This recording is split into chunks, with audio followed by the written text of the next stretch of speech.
Praise the lord. అపోస్తలుడైన పౌలు గారు Hebrew సంఘమునికి రాసిన పత్రిక 10వ అధ్యాయం. పౌలు భక్తుడు హెబ్రీ సంఘమునికి రాసిన పత్రిక 10వ అధ్యాయము 19వ వచనం నుండి 25వ వచనం వరకు మార్చి చదువుకుందాం. ప్రియులారా, నేటి దినాల్లో మందిరానికి ఎక్కువ మంది రావాలి అంటే మందిరము అది ఒక రకమైన ఆకర్షణీయమైన నిర్మాణం అయి ఉండాలి.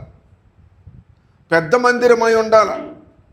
టౌన్లో పెద్ద మందిరమో, ఆసియా ఖండంలో పెద్ద మందిరమో, దేశంలో పెద్ద మందిరమో, ఏదో ఒక దానికి ఒక ప్రాముఖ్యమైన దానికి సంబంధించిన సంగతి ఉండాలి. కోకొల్లలుగా వస్తారు. ఎంతమంది వస్తారనేది అక్కడ ప్రక్కన పెడితే, ఎంత పెద్ద మందిరం అనేది ప్రక్కన పెడితే, వచ్చే వారిలో సంఘస్థులు ఎంతమంది, వారి సంఘం ఎంత పెద్దది, అది కూడా ఒకసారి మనం ఆలోచన చేయాలి. సంఘముని గురించి పౌలు గారు హెబ్రీయులకు రాస్తూ, అసలు సంఘం అంటే ఏంటి? నిర్మాణం కాదు, సంఘం అంటే కట్టడాలు కాదు. మొట్టమొదటి పేరేం పెట్టినారంటే దానికి యేసు ప్రతిష్ఠించిన మార్గము. ఏంటది? యేసు ప్రతిష్ఠించిన మార్గం. ఎవరిది చర్చి, ఎవరిది అసెంబ్లీ, ఎవరిది సంఘము, ఎవరు పెట్టారు, ఎవరి పేరుతో పెట్టారు, లేకుంటే ఏ సంఘానికి వెళ్తాము, ఈ దినాలకి మనం ఆరంభ దినాలు ఒకసారి చదివితే మనం ఎంత దిగజారిపోయినామో, సంఘ దర్శనానికి ఎంత దూరం వెళ్ళిపోయినామో గమనించండి ఒకసారి. సంఘ దర్శనానికి ఎంత దూరం వెళ్ళిపోయినాయి మన జీవితాలు ఒకసారి ఆలోచన చేస్తే, మొట్టమొదటి మాట ఏమన్నాడు? యేసు ప్రతిష్ఠించిన మార్గము. యేసు ప్రతిష్ఠించిన మార్గం. అమ్మ చదవమ్మా. అనగా నూతనమైనదియో జీవము గలదియో. ఏంటది? ఆయన శరీరము. రెండో మాట, ఆయన శరీరము. ఏమి తెలిసి మనం వస్తున్నాం, ఏమి తెలియక మిగతా వారు రాలేకపోతున్నారు. ఇది కూడా మనం ధ్యానించవలసిన మాట. ముందుకెళ్దాం. 20వ వచనం చూద్దాం.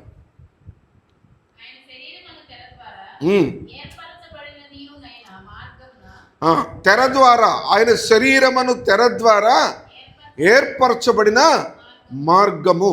ఏమంటే తెర ద్వారా ఏర్పరచబడిన మార్గం. ఎవరైనా మీరు ఎక్కడైనా సరే, మీ ఇంటి దగ్గర కానీ మీరు ఎక్కడైనా సరే ఒక తెర వేసుకుంటే దాని గుండా మీరు వెళ్ళాలంటే ఆ తెరను ఏం చేయాలి? 2 భాగాలుగా చీల్చబడాలి. తెర అలా ఉంచుకొని లోపలికి ఎట్లా వెళ్తాం? వెళ్ళాలి. ఆ శరీరమును తెర చీల్చబడటం ద్వారా మనకు మార్గము సుగమమైంది. అది సంఘం అంటే. తర్వాత మాట చూద్దామా? ఆయన రక్తము వలన, దీనికి మరొక పేరున్నది, పరిశుద్ధ స్థలము. ఏ స్థలము? పరిశుద్ధ స్థలము వలన, ఆయన రక్తము వలన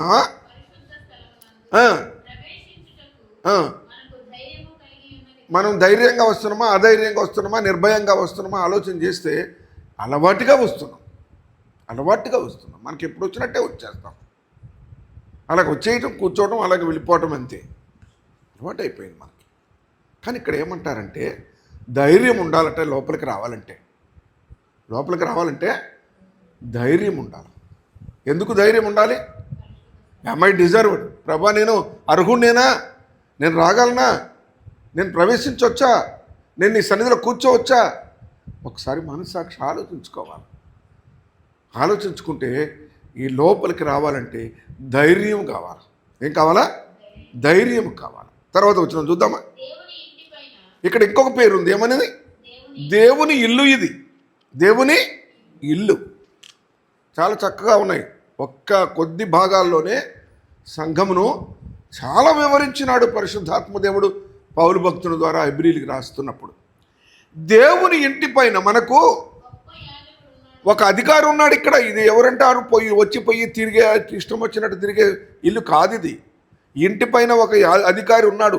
ఆయన పేరు యాజకుడు. ఆయన మన ప్రధాన యాజకుడు ఉన్నాడు. ఆయనది ఇల్లు. ఆయన రక్తం అనే తెర ద్వారా ఇల్లు తెరవబడినప్పుడు ఇది పరిశుద్ధ స్థలము. చూద్దామా?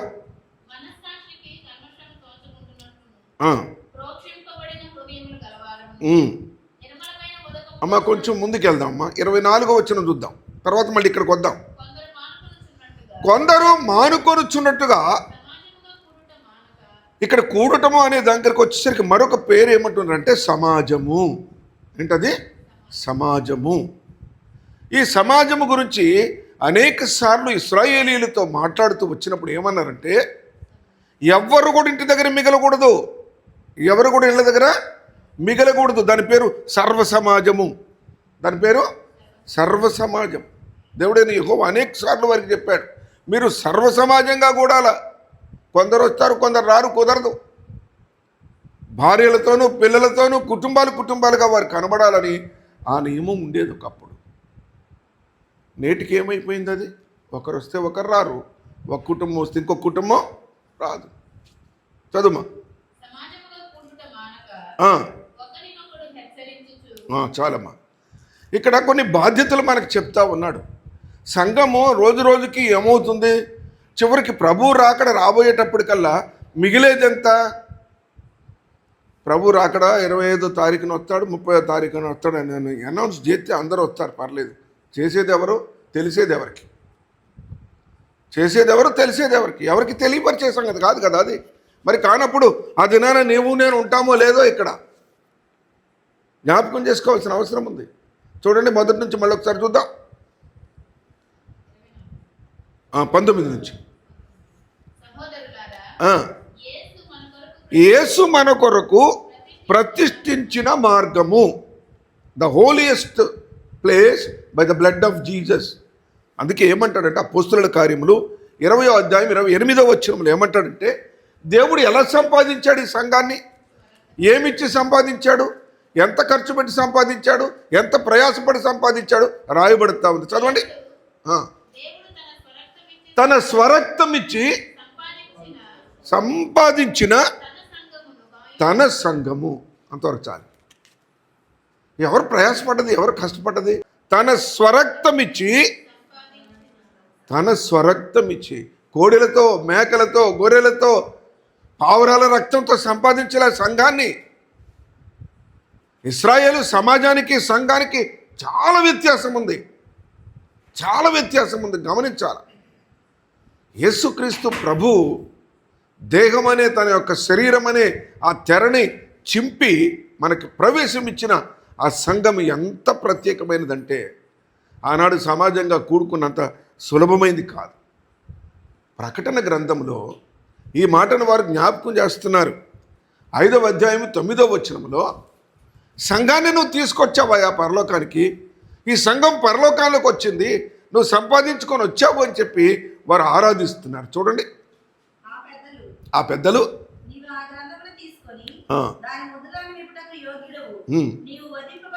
నీవు వధింపబడిన వాడవై నీ రక్తమిచ్చి ప్రతి వంశములోను ఆయా భాషలు మాట్లాడు వారిలోను ప్రతి ప్రజలోను ప్రతి జనములోను దేవుని కొరకు మనుషులను కొని మా దేవునికి వారిని ఒక రాజ్యముగాను యాజకులను గాను చేసితివి. చూసారా, ఈ సంఘము ఒక దినాన ఏమవుతుంది? ఈ సంఘం ఒక దినాన ఎక్కడుంటుంది అంటే, పరలోక దర్శనములో యోహాను గారు స్పష్టంగా చెప్తున్నారు. ఆ సింహాసనం ఎదుట ఉన్న 4 జీవులు, ఆ చుట్టూ ఆవరించి ఉన్న 24 పెద్దలు అక్కడ దర్శనంలో కనబడుతుంటుండగా ఆ పెద్దలు అంటున్నారు ఈ మాట. ఆ పెద్దలు అంటున్నారు, ఒక రాజ్యాన్ని స్థాపించినావు, యాజకత్వం వారికి ఇచ్చినావు, దాని కొరకు నువ్వు ఎంత కార్యం చేసినావని వారు గుర్తిస్తూ ఉన్నారు. మనం ఎంత గుర్తిస్తూ ఉన్నాము? మరొకసారి చదువుకుందామా? చాలా ముఖ్యమైన మాట అది.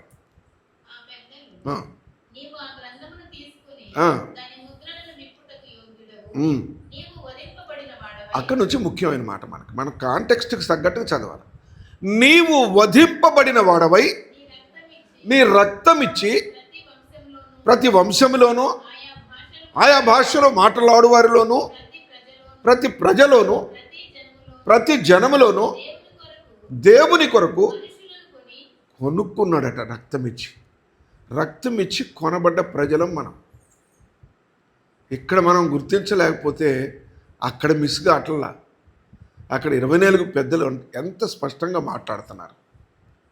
రక్తం ఇచ్చి కొన్నది సంఘం అంటే ఎంత ఖరీదైంది అనాలి ఇప్పుడు చెప్పండి. ఎంత ఖరీదైంది అనాలి చెప్పండి. 10,000 మంది కూర్చోగలిగిన సంఘాన్ని, మందిరాన్ని కట్టిన ఆయన ఉన్నాడు. 20,000 మంది కూర్చోటానికి కడుతున్నారు ఇప్పుడు చెన్నైలో. ఆసియాలో పెద్ద సంఘం, పెద్ద మందిరం అని చెప్తున్నారు.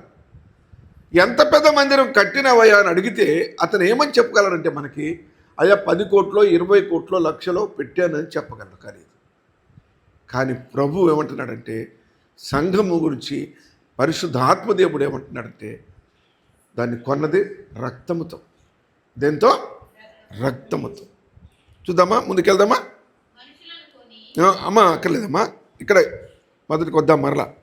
ఇక్కడ 19వ వచనం, ఎబ్రీ పత్రిక 10వ అధ్యాయం 19వ వచనం. అనగా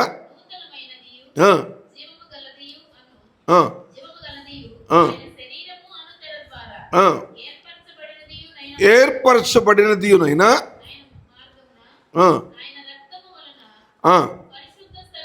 ఇక్కడ మనం ఒక మాట గమనించుకోవాలి, జాగ్రత్తగా గమనించుకోవాలి. చూడండి మరొకసారి. ఆయన శరీరము అను తెర ద్వారా. సంఘము అంటే దానికి మరొక పేరు ఆయన శరీరము. క్రీస్తు శరీరము సంఘం అంటే హిజ్ ఫ్లెష్, ఆయన దేహము సంఘం అంటే. సంఘం అంటే ఏంటి? సంఘం అంటే మనం కాదు. మనం ఆ రోజున ఎంతమంది ఉంటామో ఎంతమంది ఉండమో వీ డోంట్ నో. ఎఫెసీలకు రాస్తూ మొదటి పత్రిక 1వ అధ్యాయము 22వ వచనం నుంచి చూస్తే ఆయన శరీరం గురించి రాయబడతా ఉంది.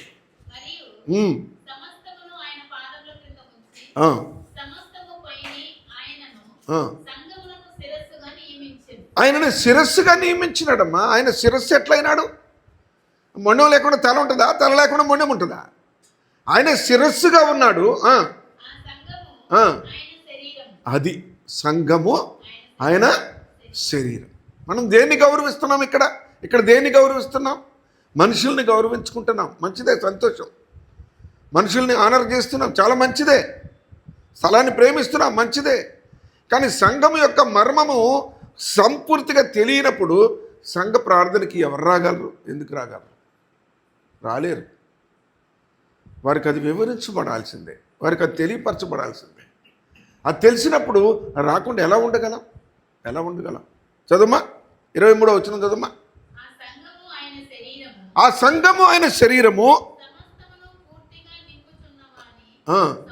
వాని సంపూర్ణత అయ్యున్నది. అది సంపూర్తి ఎప్పుడవుతుందంటే ఆ శరీరము ఆ శిలువను ధరించినప్పుడు, ఆ శిలువలో గాయపరచబడ్డప్పుడు, ప్రాణమర్పించినప్పుడు, రక్తము చిందించినప్పుడు, సమాధి చేయబడి తిరిగి పునరుద్ధానమై లేచినప్పుడు, ఆ మహిమ శరీరం పరలోకానికి వెళ్ళినప్పుడు, మరలా అక్కడ సంఘం కనపడ్డప్పుడు అది సంపూర్ణత. అది అక్కడ 24 పెద్దలు ఆ సంఘాన్ని చూస్తూ ఉన్నారు. ముందుకెళ్దాం. ఇక్కడికి వద్దాం రండి. 20వ వచనం కొద్దాం. ఎబ్రీ పత్రిక 20వ వచనం. ఎబ్రీ 10:20 చదువుమా.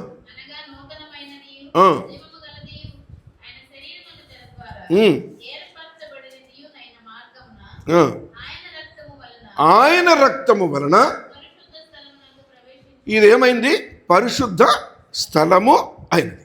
దినవృత్తాంతముల గ్రంథము, మొదటి దినవృత్తాంతముల గ్రంథము 22వ అధ్యాయంలో ఈ పరిశుద్ధత, ఈ స్థలము యొక్క పరిశుద్ధతను గురించి దేవుడైన యెహోవా సెలవిచ్చిన మాటను చదువుదాం. 22వ అధ్యాయము 19వ వచనం.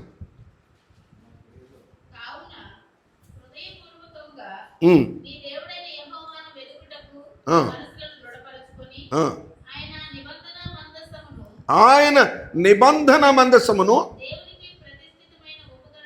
ఉపకరణములను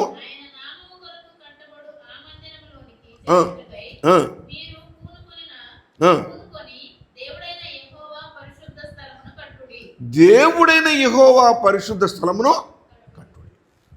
పరిశుద్ధ స్థలము అంటే ఎవరిది? దేవుడైన యెహోవాది.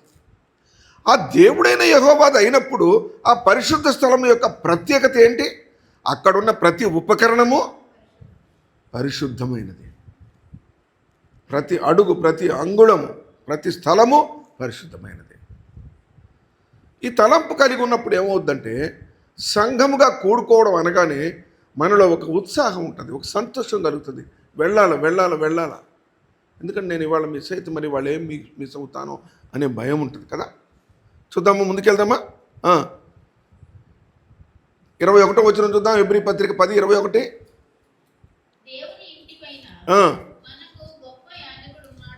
దేవుని ఇల్లు. దేవుని ఇల్లు గురించి కీర్తనల గ్రంథం 69:9 దావీదు గారు ఎంత చక్కగా రాస్తాడంటే, నీ ఇంటిని గురించిన ఆసక్తి నన్ను భక్షించుచున్నది.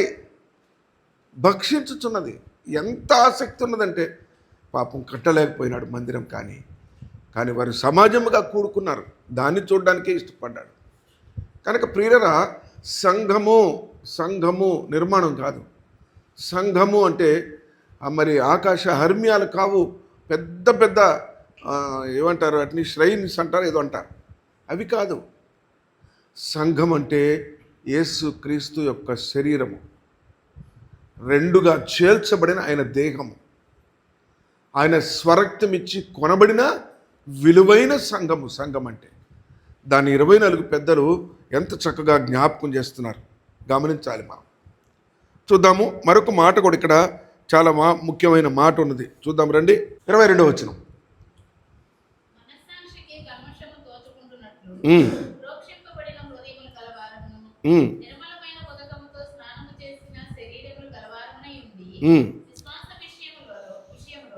సంపూర్ణ నిశ్చయత కలిగి యథార్థమైన హృదయముతో, ఏమిటిది? దేవుని సన్నిధి. మరొక పేరు దీనికి, దేవుని సన్నిధి. గుర్తుపెట్టుకోవాలి. మొట్టమొదటిది యేసు ప్రతిష్ఠించిన మార్గము, రెండవది ఆయన శరీరము, మూడవది పరిశుద్ధ స్థలము, నాలుగవది దేవుని ఇల్లు, ఐదవది దేవుని సన్నిధి. కీర్తనల గ్రంథం 89వ అధ్యాయము 14 అంటాడు, ఏముంటుంది అసలు ఆయన సన్నిధిలోకి వస్తే? ఆ సన్నిధిలో ఏముంటుంది అసలు? నీతి న్యాయములు ఉంటాయట. చదవండి.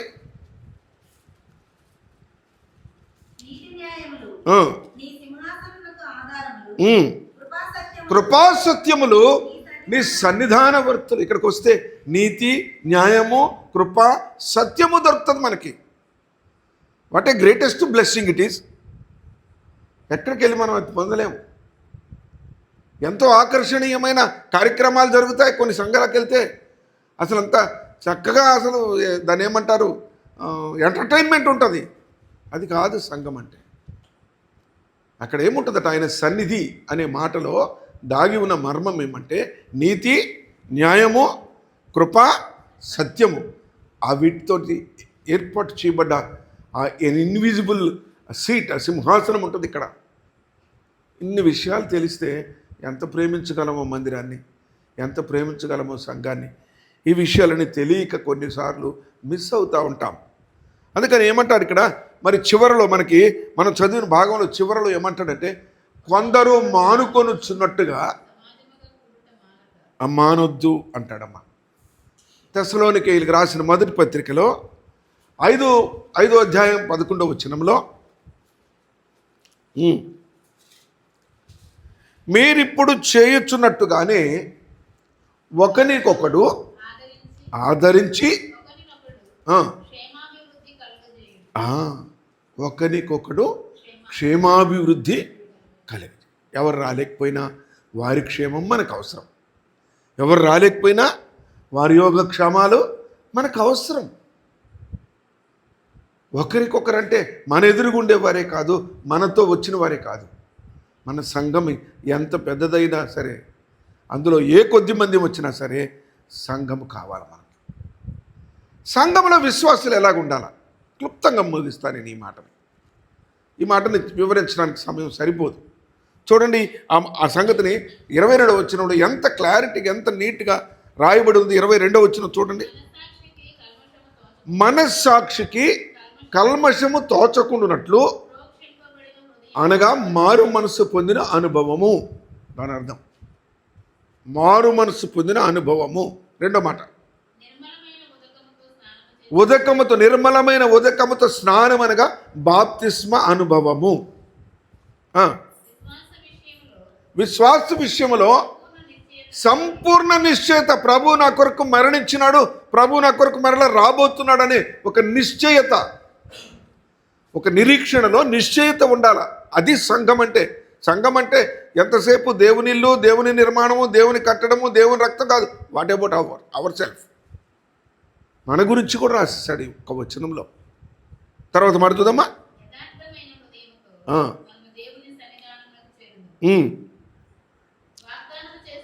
25వ వచనంకి వెళ్దామా.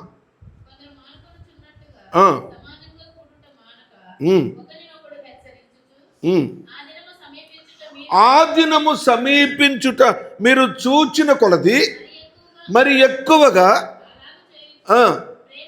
ప్రేమ చూపాల. రాలేకపోయిన వాళ్ళని తృణీకరించొద్దు, రాలేకపోయిన వాళ్ళని నిర్లక్ష్య పెట్టద్దు. వాళ్ళు నిర్లక్ష్యంగా ఉన్నారు, వాళ్ళు ఉద్యమం లేని వాళ్ళు waste. No no no no. వారి ఎడల ప్రేమ చూపాలి.